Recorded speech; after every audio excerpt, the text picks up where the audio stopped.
பெரிய நிகழ்ச்சியை மிக சிறப்பாக ஏற்பாடு செய்து அமைச்சர், சட்டமன்ற உறுப்பினர் உள்ளிட்ட மேயர் உள்ளிட்ட முக்கிய பிரமுகர்களை இந்த மேடைக்கு அழைத்து வளைகாப்பு நிகழ்ச்சியை செய்து தங்களது மருத்துவமனையின் புதிய விரிவாக்கத்தையும் இன்று தொடங்கி இருக்கக்கூடிய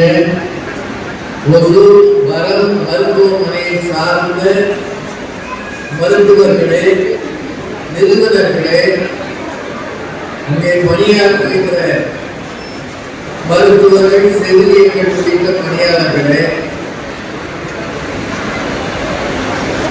இந்த நிகழ்ச்சிக்கு வருகை தந்திருக்கக்கூடிய துணை ஆட்சியர் அவர்களே, எங்களுக்கு காணினும் வெங்கடா என்ற மாதிரி பார்க்கும் திசையெல்லாம் நீக்கமர வருகை வந்து அமர்ந்திருக்கக்கூடிய தாய்மார்களே,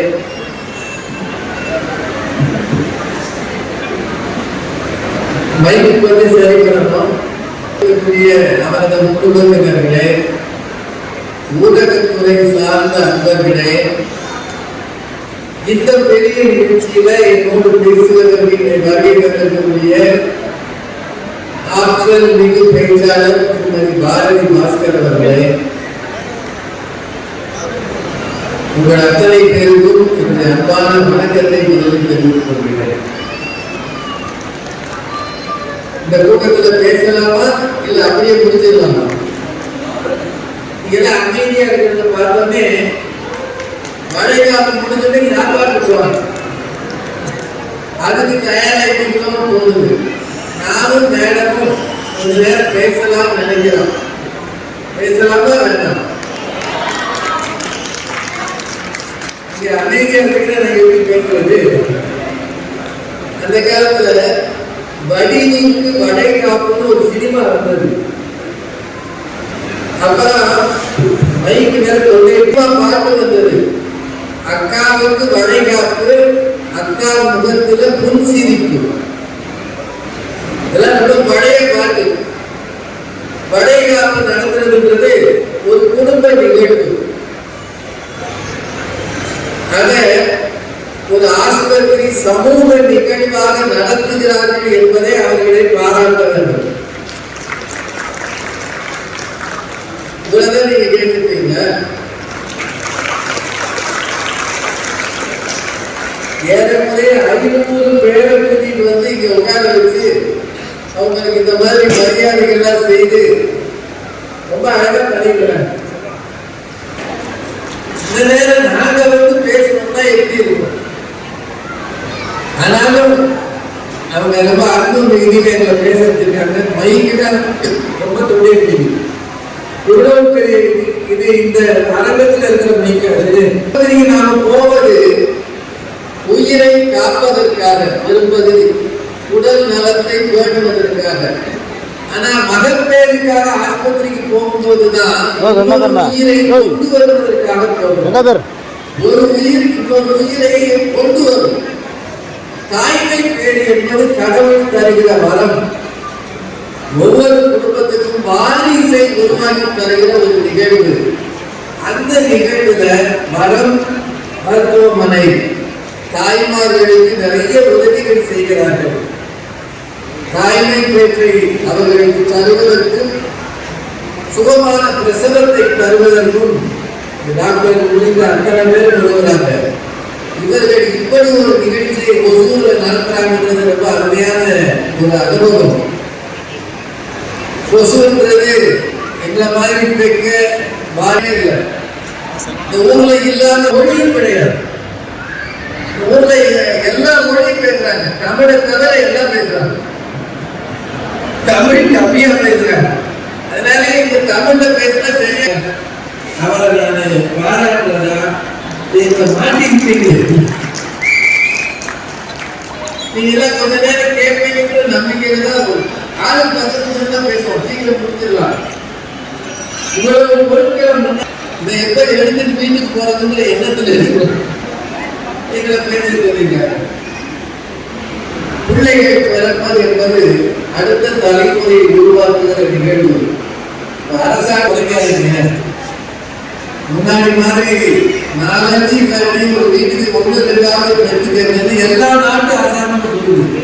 தாய்வாரத்தில் சைனாக்காரங்களோட நம்ம ஊர்லயே நம்ம கவர்மெண்ட் சொல்லியிருக்கு அப்படின்னா குழந்தை பேரு ரொம்ப மகிழ்ச்சியானது. இந்த குழந்தை பேற்றை உருவாக்குகிற இந்த காலத்துல என்னென்ன செய்யணும்னு அமைச்சர் சொன்னார், மேயர் சொன்னார். மனசை பத்திரமா வச்சுக்கங்க, கவலைப்படாதீங்க, வீட்டுக்காரமாவை நல்லா கவனிங்க, பிரெக்னன்ட் உங்களை கஷ்டப்படுத்தாதீங்க, அவங்கள வேலையே செய்ய விடாதீங்க. ஏற்கனவே அந்த வேலையே செய்யறதில்லை, வேலையே செய்ய விடாதீங்க. இதெல்லாம் நிறைய அட்வைஸ் கொடுத்துருக்குறாங்க.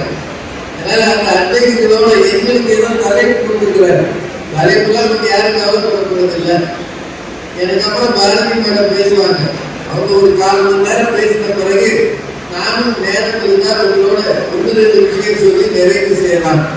முதல்ல அமைச்சர் மற்ற நிருபங்கள்லாம் இறங்கி போன பிறகு உட்கார்ந்து இருக்கிறீங்க பாருங்க, அதுக்கே உங்களுக்கு பெரிய நன்றி. அவங்க பின்னாடி கட்சியாக போற நீங்களும் போயிருந்தீங்க, உங்க பின்னாடி நாங்களும் போயிருக்கோம். ஏன்னா இந்த கட்சியில அதுக்கு ஒரு கவர்மெண்ட் இருக்கு இல்லையா, அவங்க பின்னாடி ஒரு 10-50 பேர் வருவாங்க. இப்படி வந்தா தான் கட்சி. ஏற்கனவே தொண்டை கட்டி போச்சு. உங்க ஊர் குளிர்ந்த ஊர், சொட்டல் போடாத ஆளையே பார்க்க முடியல. இப்ப தமிழ்நாடே அப்படிதான் இருக்கு. எங்க வந்தாலும் மழை, ஒரே குளிர். இதுக்கு மத்தியில மணி 12:30 ஆச்சு. ஒரு மணிக்குள்ள இந்த நிகழ்ச்சியை முடிஞ்சிடும். சரிங்களா? என்னங்க அமைதியா இருக்கீங்க?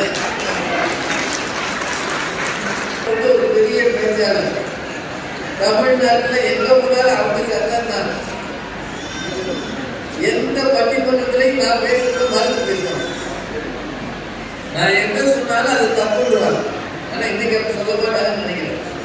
அதனால அடுத்த திருமதி பாரதி பாஸ்கர் அவர்கள் பேச வேண்டிக் கொள்கிறேன். மீண்டும் அரசு மருத்துவமனையை சார்ந்த அத்தனை பேருக்கும் உங்கள் எல்லா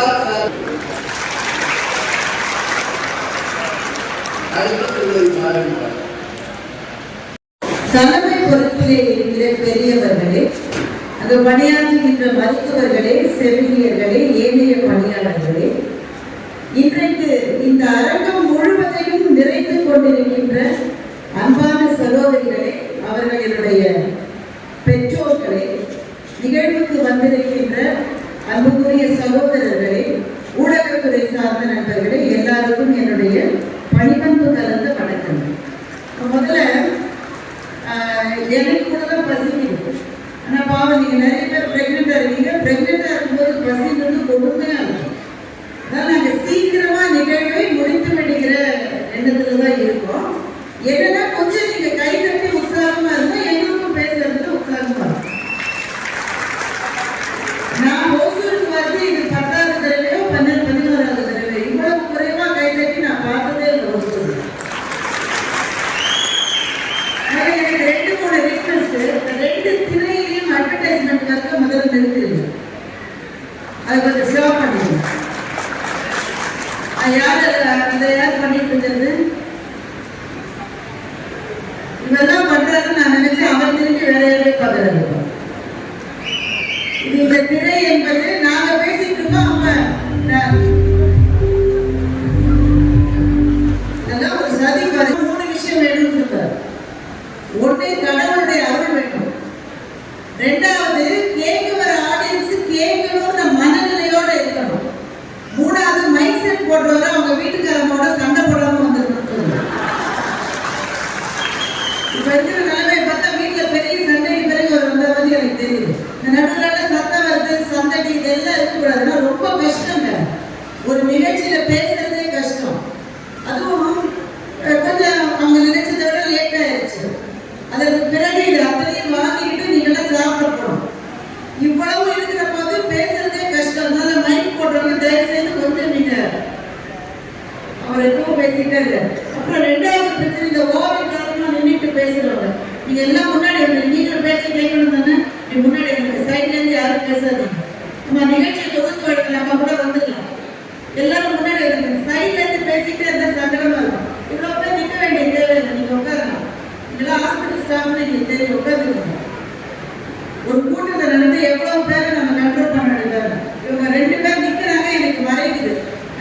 நிக்கலன்னா எடுக்க முடியாது நம்மளால. அதனால இவ்வளவுக்கும் பிறகு மிக குறைந்த நேரம் தான் பேச போறோம். கொஞ்சம் உங்களுடைய ஒத்துழைப்பு வேணும்.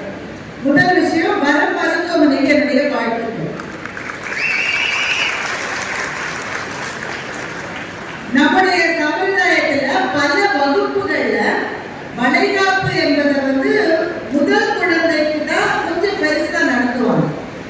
2 குழந்தை, 2வது குழந்தைனா சில வகுப்புகளை நடத்தவே மாட்டாங்க. என்ன விஷயம்?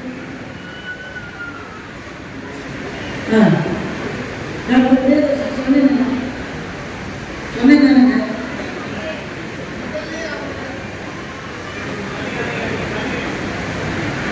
சீட்டு கொடுத்தா சீக்கிரம் முடிங்கன்னு சொல்லுவாங்க. இன்னும் பேசவே ஆரம்பிக்கிறது. வர மருத்துவமனையினுடைய டாக்டர் பிரியதர்ஷினி அவர்களுக்கு தனிப்பட்ட வாழ்த்துக்கள். அதான் சொல்லிக்கிறேன்.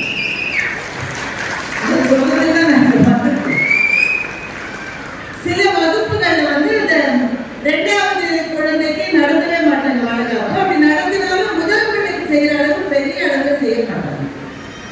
ஆனா எல்லா பெண்ணினுடைய நெஞ்சிலும் அவங்க கல்யாண நாளை எவ்வளவு இனிமையோடு அவங்க நினைக்கிறாங்களோ அதை விட பல மடங்கு அவர்களுடைய ஞாபகங்களில் மலர்ந்திருக்கிற ஒரு நாள் என்றால் அவர்களுக்கு வளைகாப்பு நடந்த அந்த நாள் தான் ஞாபகத்தில் இருக்கு.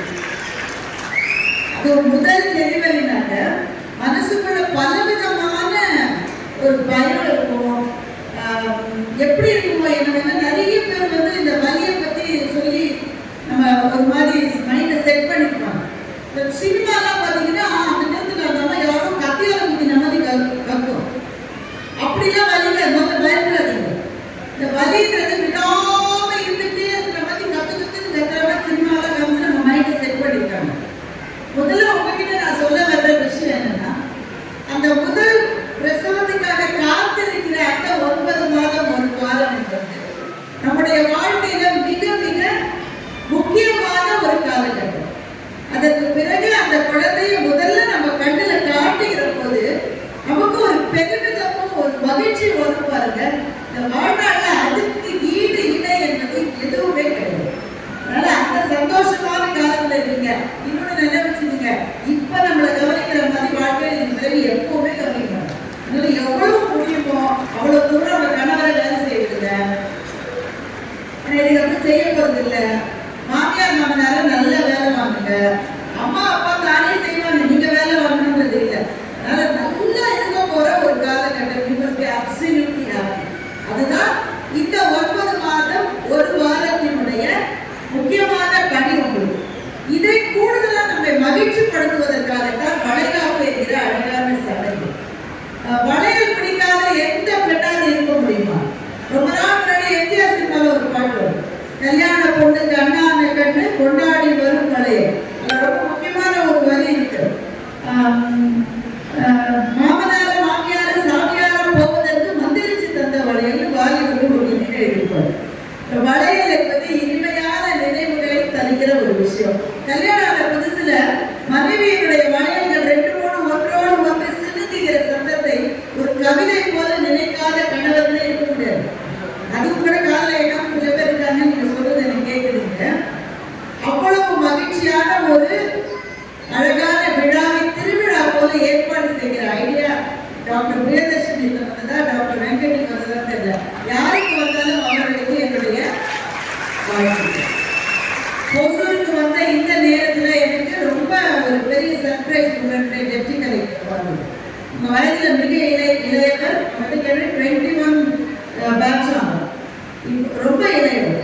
இங்க அவர் தீர்மானமாக பேசிய முறை, தன்னை சுற்றி இருக்கிற சமுதாயத்தின் மீது அவர் இருக்கிற அக்கறை, இதெல்லாம் பார்க்கிற போது ரொம்ப ரொம்ப மகிழ்ச்சியா இருந்தது. உங்களில் பல பேருக்கு தோற்றி இருக்கும், பிறப்பது பெண்ணுடையா இருந்தா அது நாளைக்கு இந்த மாதிரி கலெக்டர் ஆகணும். உங்களுக்கு எத்தனை பேருக்கு கருவுகள் வந்திருக்கும்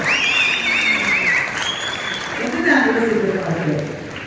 ஒரு 2-3 விஷயம் தான். தாய்மை என்பதை பற்றி இந்த நேரத்துல எவ்வளவு பேருக்கு இது ஃபர்ஸ்ட் டெலிவரி தெரியல, எவ்வளவு எல்லாருமே சரி. ரொம்ப ரொம்ப இந்த நேரத்துல யாருமே நினைவு வரும். சில பேர் வீட்டுக்காரங்க நினைவு சொல்லுவாங்கன்னு கணவர்களை எதிர்பார்த்துருக்காங்க. ஆனா சாரி வராது, அவங்க கூட இருக்காங்க. ரொம்ப யாருடைய நினைவு ஒரு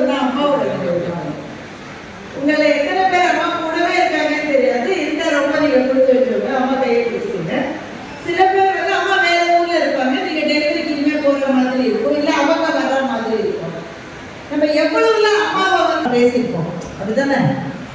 சும்மா இருப்பா, ஏன் தைரிய பேசுற? உனக்கு ஒரு வேலையே இல்லையா? அம்மா சொல்ல நீ போட்டுக்கிற உனக்கு தெரியும். உனக்கு தெரியுமா, என் காலேஜ்ல டீசெண்டா ட்ரெஸ் பண்றது நான் தான். மற்றவங்க என்னோட போட்டு மோசம். என்னோட அப்பா வந்து நீ சும்மா உனக்கு தெரியும், என்னுடைய மகள் இருக்காலே அவ ஒரு பிரின்சஸ் அப்படிலாம் சொல்லி அப்பாவை அடைச்சு நீங்களும் அப்பாவை ஒரு கூட்டணியை உருவாக்கி அப்பாவை போற கட்டி இதெல்லாம் செஞ்சுட்டு தானே. இதெல்லாம் எப்படி உனக்கு தெரியும்னா என் மகள்கள் அதான் செஞ்சுட்டு இருக்காங்க. ஆனா இந்த நேரத்துல முதல்ல அந்த செய்தி தெரிஞ்ச நிமிஷத்திலிருந்து மனம் நாடுவது நம்முடைய அம்மாவுக்கு. இவ்வளவு எங்க அம்மாவை கஷ்டப்பட்டுருக்காங்க அப்படின்ற எண்ணம் வருகிற நேரம் இந்த நேரம். முதல் பிரசவம் என்பது நான் சொல்றது வந்து எனக்கு முதல் மகள் பிறந்த போது, அதுவே வந்து 25-27 வருஷங்களுக்கு முன்பு அது சென்னையில இருக்கிற ஒரு மருத்துவம். அந்த வலியினுடைய உச்சகட்டம் வருகிற வரை அப்ப செவிலியர்கள் வந்து நேரம் இருக்குமா, நேரம் நமக்கு ரொம்ப நேரம் வைக்க போது இருக்கும். வாட்சி பார்த்தா 6 மணி நேரம் கூட ஆயிருக்காது. ஆனா 24 மணி நேரம் வலியை துடிக்கிற போது ஐயோ எந்த டாக்டர் கவனிக்கல, ஐயோ எந்த நர்ஸ் கவனிக்கல, பூவாதமா 20 நிமிஷம் தான் அதுக்கு இன்னும் டைம் இருக்குது. இப்படி சொல்லி நம்ம நிறைவாக அந்த பிரசவ அறைக்கு அழைத்து கொண்டு போகிற போது மனம் ஒன்றை தான் தேடும், அம்மா என்கிறார் என்ற ஒரு கேள்விதான் நெஞ்சிலே இருக்கும். இந்த பிரசவ அறையிலே வலிக்கிற வலி எல்லாருமே வலியை அனுபவம் பண்ணுவீங்களா? எவ்வளவு பேருக்கு சீசர் இருக்க தெரிவித்துக் கொண்டிருக்கிறேன். இது எதனால இவ்வளவு தூரம் சிசேரியன் பிரசவம் அதிகமாக இல்லை? ஆனால் முன்பு ஒரு 20 வருஷம் 30 வருஷம் முன்னாடி இருந்ததை விட 50 சொல்லுவாங்க. என்ன காரணமும் தெரியல, அவங்க எல்லாருக்கும் சுகப்பிரசவமாக கட்டி எதுவுமே இல்லாமல் அது நடக்க வேண்டும் என்பது என்னுடைய பிரார்த்தனையாக இந்த நேரத்திலே நான் பதிய வைக்கின்றேன். அந்த வழி இருக்கும் பாருங்க, அந்த ஒரு காட்டுக்குள்ள ஒரு பங்களா, அந்த பங்களாவுக்குள்ள நிறைய வெளிச்சம் போட்டுது, லைட் போட்டுது. வெளியில ஒரே ஒரு ஜன்னலை மட்டும் மறந்து போய் திறந்து வச்சுட்டாங்க. காட்டுக்குள்ள இருக்கிற ஒரு குருவி திசை மாறி போய் அந்த வீட்டுக்குள்ள வந்துச்சு. அங்க இருக்கிற வெளிச்சம் காணெல்லாம் பார்த்து குருவி அங்கேயும் தடுமாறி பறந்து விரும்புகிறது. முதுகுக்கு பின்னாடி இருந்து எங்கேயோ தொடரும். அந்த குருவி விரும்பி உள்ள வருது. அது உள்ளேயும் வெளியுமா உடலுக்குள்ளே போய் அந்த வலி வெளியில போயிடும். அப்பா அப்படின்னு மூச்சு விடாதீங்க, எனக்கு திரும்பவே வரும். அந்த வலி மிகச்சரியான கடிகார மொழியினுடைய துல்லியப்படி முதல்ல 10 நிமிஷத்துக்கு வருது, 5 நிமிஷத்துக்கு வருது, 2 நிமிஷத்துக்கு வருது, அதே ரித்தமோட திரும்ப வந்து நிறைவில் ஒரு உயிரை இந்த மண்ணுக்கு கொண்டு வருகிற அந்த வினாடி இருக்கிறது. அப்போது வாழ்க்கையினுடைய மிகப்பெரிய இன்பத்தை ஏற்றுகிற அந்த தலைவாசலில் இருக்கிறவங்கள் அத்தனை பேருக்கும் என்னுடைய பிரியத்தையும் அன்பையும் இந்த நேரத்திலே சொல்லிக் கொள்வதிலே மகிழ்ச்சி அடைகிறேன். கட்டாயமா ஒண்ணு மட்டும் செய்யுங்க, உங்க அம்மாவுக்கு தேங்க் பண்ணுங்க. உங்க அம்மா இதே மாதிரி கஷ்டப்பட்டுதான் உங்களெல்லாம் இந்த உலகத்துக்கு கொண்டு நம்ம எல்லாரையும் கொண்டு வந்திருக்காங்க. இது என்னன்றத ஒரு ஆனால் ஒரு நாளும் உணர்வால் அனுபவிக்க முடியாது. பெண்ணா ஆனா அனுபவிக்க முடியும். இந்த கால ரொம்ப ஹாஸ்பிட்டல் வாசல முன்னையும் பின்னையும் நடக்கிற மாதிரி காட்டுவாங்க. நமக்கு கடுப்பா இருக்குல்ல, நம்ம உள்ள அவ்வளவு தூரம் கஷ்டப்பட்டு இருப்போம். இவர் அப்பதான் முன்னையும் பின்னையும் நட பழகிட்டு இருப்பாரு. ஆனா இன்றைக்கு நிறைய மாறி இருக்கிறது. சில போராட்டத்துக்கு பிறகு ஒரு உயிர் வெளியே வருகிறது தெரிஞ்சாக்கா அந்த உயிரை வெளியே கொண்டு வந்த மனைவியின் மீது அவர்களுக்கான காதலும் மரியாதையும் பல மடங்கு அதிகமாகும் என்பதனால இதை கொண்டிருக்கிறது. அவர் வெளியே நடந்துட்டு உள்ள என்ன கஷ்டப்படுறாங்க அவங்களுக்கு தெரியாது. அவருக்கு தெரிவதற்கே வாய்ப்பு இல்லை. இந்த காலகட்டத்தில் என்ன சொல்றாங்கன்னா, அதை அமைச்சர் ரொம்ப அழகா குறிப்பிட்டாரு.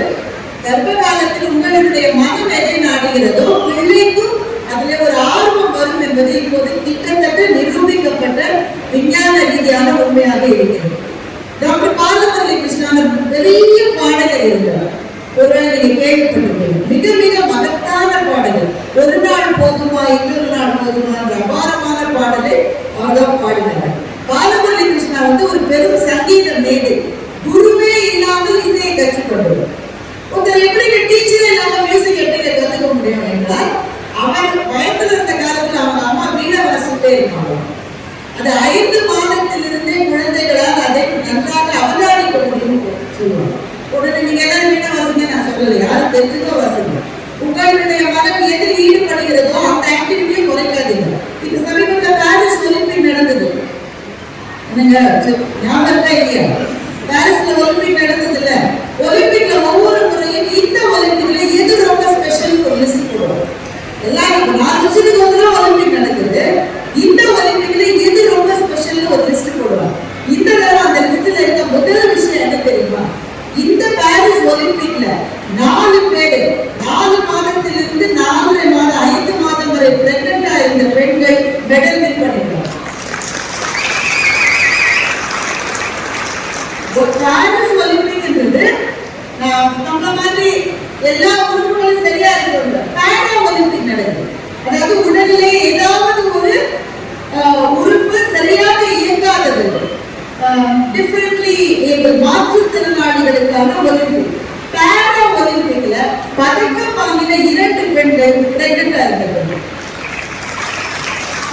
அதனால உங்க அம்மாக்கள் வந்து இதுக்குன்னே நடுவில் அவங்க நேற்று கொடுத்தாங்க. என்னன்னா முதல்ல டெஸ்ட் பாசிட்டிவ் வந்தனால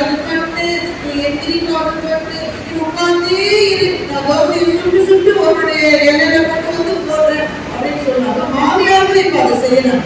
நிறைய மாமியார்களே அவங்களுக்கு தொந்தரவு பண்ணாத, அவ இருக்கட்டும், உங்க கணவர்கள் ஏன் வெள்ளம் போகணும், எங்கேயும் வெளியே போகணும், அவங்க ரெஸ்ட்ல இருந்தா போறோம். உங்க சோஃபால இருந்து எந்திரிக்க விடாம 9 மாசம் செஞ்சா ஒத்துக்காதீங்க. பாரா ஒலிம்பிக்லயும் பாரிஸ் ஒலிம்பிக்லயும் மெடலே வாங்கிட்டாங்க. பிரெக்னென்ட் பண்ணா நீங்க சாதா pregnancy is not a disease, it is a state of mind. நீங்க சந்தோஷமா இருக்க வேண்டிய ஒரு காலகட்டம் இது. நீங்கள் நோயாளிகளுக்கு உங்களை யாரும் நம்ப வச்சா நம்பாதீங்க. நீங்க எதை விருப்பமா செய்யறீங்களோ தயவு செஞ்சு அதை செய்யுங்க. அந்த ரொம்ப அம்மாக்கள் பிரெக்னண்டா இருக்கிறவங்க ஃபர்ஸ்ட் கடவுளுக்கு எரிச்சலா வெளியே சொல்ல முடியும். முன்னாடியே உடனே செய்ய மாட்டேன். இப்போ அவதான் எல்லாரும் சேர்ந்து அவளுக்கு வடிவில் ஒரு படத்துல சொல்றாரு. அவங்க அம்மா சொல்லுவாங்க, நான் எவ்வளவு கஷ்டப்பட்டு உன்னை பெற்று உனக்கு உடனே வடி வச்சுருவாரு. என்ன கஷ்டப்பட்டு நீ?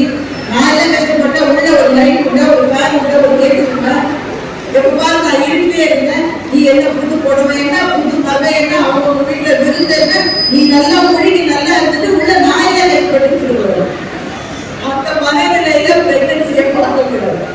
அது நோய் கிடையாது, நம்ம சந்தோஷமா இருக்க வேண்டிய ஒரு பருவம். ஏனென்றால் இந்த உலகத்தில் நமக்கு யாராவது ஹெல்ப் பண்ணாங்கன்னா பதிலுக்கு நம்ம ஏதாவது செய்யலாம். அப்படிதானே?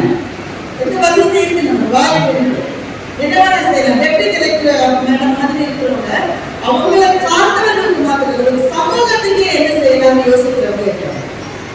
அது மாதிரி நாம வந்து நமக்கு உதவி செஞ்சவங்களுக்கு எல்லாம் பதிலுக்கு ஏதாவது செஞ்சிட முடியும். அப்படிதானே? நமக்கு யாராவது வேலை வாங்கி கொடுத்துருக்காங்க, அவங்களுக்கு ஏதாவது ஒரு கிஃப்ட் கொடுக்கலாம். ஒரு உறவினர் கடன் கொடுத்துருப்பாரு, சரியான நேரத்தில் திருப்பி கொடுக்கணும், அவங்களுக்கு என்ன உதவியோ அதை செய்யலாம். ஒரே ஒருத்தருக்கு மாத்திரம் நம்மளால என்ன முயன்றாலும் பதிலுக்கு நன்றி செலுத்தவே முடியும். அது அம்மா மாத்திரம். அம்மா நமக்கு செஞ்சதுக்கு என்ன செய்ய முடியும்? அம்மா என்று அழைக்காத உயிர் இல்லை, அம்மாவை வணங்காத உயிரும் இல்லை, நேரில் நின்று பேசும் தெய்வம் என்ற தாயின்றி வேறொன்று ஏது அப்படின்னு வாலி அவர்களுடைய வரிகளை ஜேசுதாஸ் பாடி சூப்பர் ஸ்டார் தன்னுடைய அம்மாவை தூக்கிட்டு வர சீனை நம்ம வாழ்க்கையில நம்மளால மறக்க முடியும். அம்மாவுக்கு நீ எதுவுமே செய்ய முடியாது. என்ன செய்யல? அம்மா எனக்கு ஒரு ரொம்ப பிடிக்குமா, லவ் யூ அம்மா, அம்மா சொல்லி ரெண்டாவது சொல்லணும். பட்டுப்படவை போட்டுக்கலாமா, ஒரு நகைவாட்டி போட்டுக்கலாமா, என்ன செய்யலாம்? அம்மாவுக்கு என்ன செய்தாலும் திருப்பி செலுத்த முடியாத கடன் ஒன்று உண்டு என்றால் அது நம்முடைய அம்மாவுக்கு நாம் செய்வதுதான். நான் அந்த பிரெக்னன்சில பாருங்க, முதல் 3 மாசம் 4 மாசம் விரட்டிக்கிட்டே இருக்கும். சாப்பாடு சாப்பிட வேணும், பார்த்தாலும் பெறணும், குழம்பு அந்த கொதிச்சாலே நமக்கு பெறணும். இதெல்லாம் சரியா இருக்கும். டாக்டர் சொல்லியிருப்பாங்களே, சில பேருக்கு 8 மாசம் ஆனது தெரியாது, 8 மாசத்துலயே அதே பெறணும்.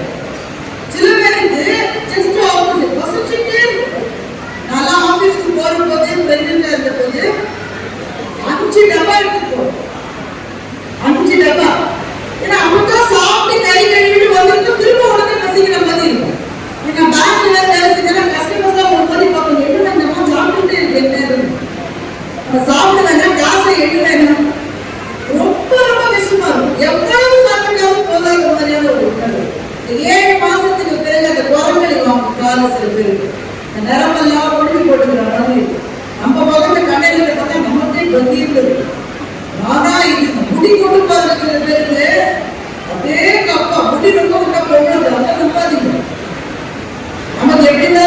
போறதுக்கு எனக்கு மாட்டேங்குது. இதுதான் சாமி கொண்டு கொண்டு கொட்டும்.